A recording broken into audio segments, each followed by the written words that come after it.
I'm Dustin Dickerson. I'm the owner of Dickerson Custom Trucks out of Thorntown, Indiana. We've been in the same building for about 20 years. We started out doing cars and trucks and motorcycles and things and kind of transitioned into semis. Really been catching our stride here about, I'd say the last 5 years or so. We've really been stepping up our game. We've been doing semis for about 10 or 11 years. Really trying to raise the bar, not only on the whole industry, but ourselves especially. We've tried to always outdo the one we did before, and that's what we were striving to do here when we were invited to the 2024 build-off. Certainly honored to get that invitation. That was something that I felt like, was acknowledgement to where we have pushed ourselves to in our career. We started out with a 96 379 that I actually hauled a little bit of corn with this last fall. So it was very much a work truck.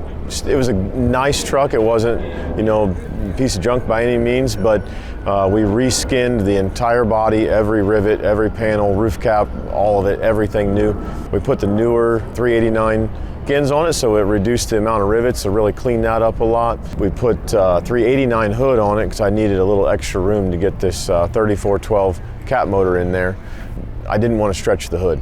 I've seen some trucks that get a little bit long looking with the extended hoods, and I wanted to cram the big engine underneath there, so we got rid of all the pump drives. So the motor came out of a D11 dozer to start with, so it was rather large with all the dozer drives, all the auxiliary pumps and the oil coolers and different things like that. So we had to get rid of all that, but we were able to get a bell housing that would fit like a 3408 that you can get in a semi, so it had the proper bell housing size and bolt pattern and things. So we did that and was able to get it down in there somewhat easy, but we needed that extra 4 inches. We took all the hub and everything, the fan that's running electric fans on a custom built radiator, and when we did that, we were able to push that motor a little bit forward, move the cab back 4 inches to accommodate the 389 hood, and we were able to get that underneath there without having to stretch the hood skins.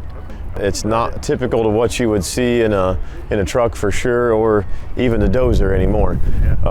We made headers for it. A buddy of mine, Josh Wheeland out of Fresno, California, came out that I went to college with and built the headers for us. We had Brad Moss and Forrest machine the valve covers for us and the intake plenum. There's really nothing about that intake and exhaust system that's factory. Well, there's not a lot that's factory about any of it, to be honest, but especially the air induction system.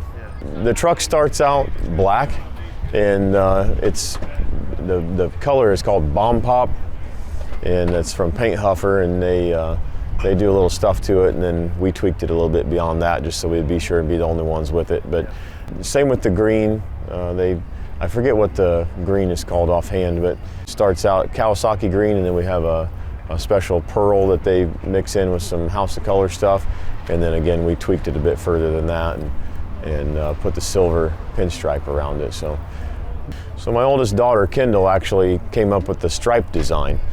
She and I both talked about colors, and we kind of settled in on this. I probably influenced that a bit more than what she would like, but it came out awesome.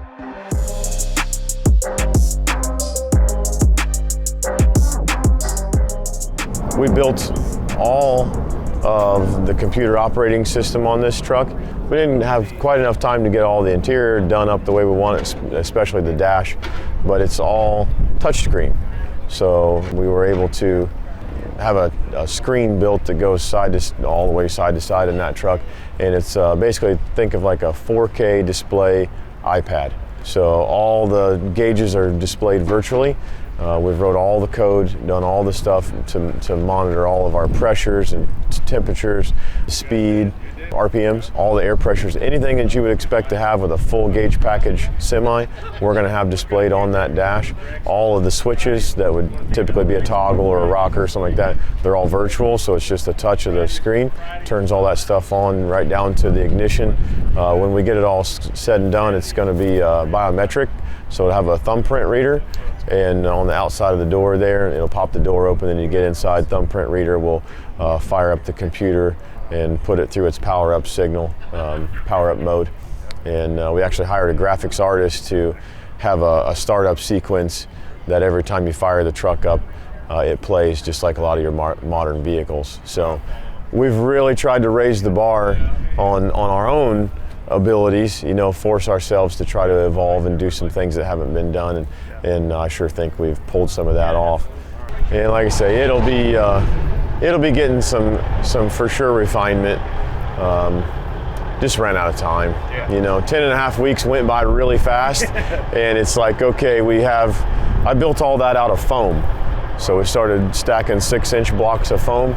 Started off looking like something that Fred Flintstone might have had. And it's starting to look Dash-like, you know. So I'm pretty proud of it, honestly. It's quite messy, grinding all that and shaping all that with a grinder, but it is fun, you know. It's like being back in high school, trying to learn, just trying to refine your craft and coming up with a neat idea and then execute that idea.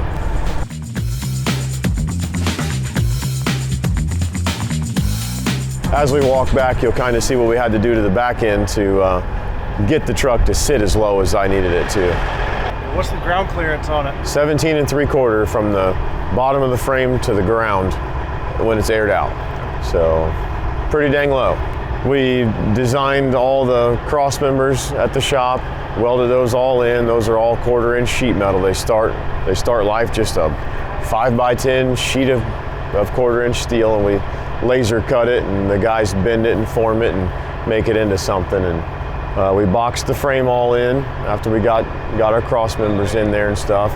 I knew from a design aspect, I didn't want to run a belly pan or a deck plate if we were going to go to all the trouble to box the frame, and it's kind of silly. It just gives it a different look, you know what I mean? But we put so much effort into getting that drive shaft on top of the cross members, I just couldn't bring myself to cover it all up. So we did the no deck plate look, but built all the rear suspension for it.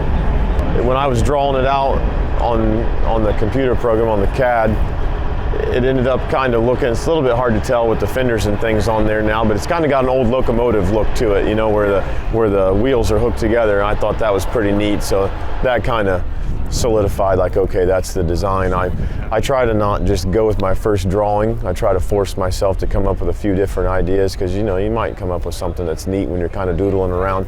And when I did this one here and just kind of looked back at the drawing, it was just kind of looked like a train, you know, with the big engine in there and stuff. I thought it was kind of neat, so we went with that. So we worked our butts off at the shop. We built this whole truck in 10.5 weeks. You know, and none of these ideas, or not all these ideas, are my own. You know, I've got a hell of a team at the shop, and without them, this truck wouldn't be sitting here.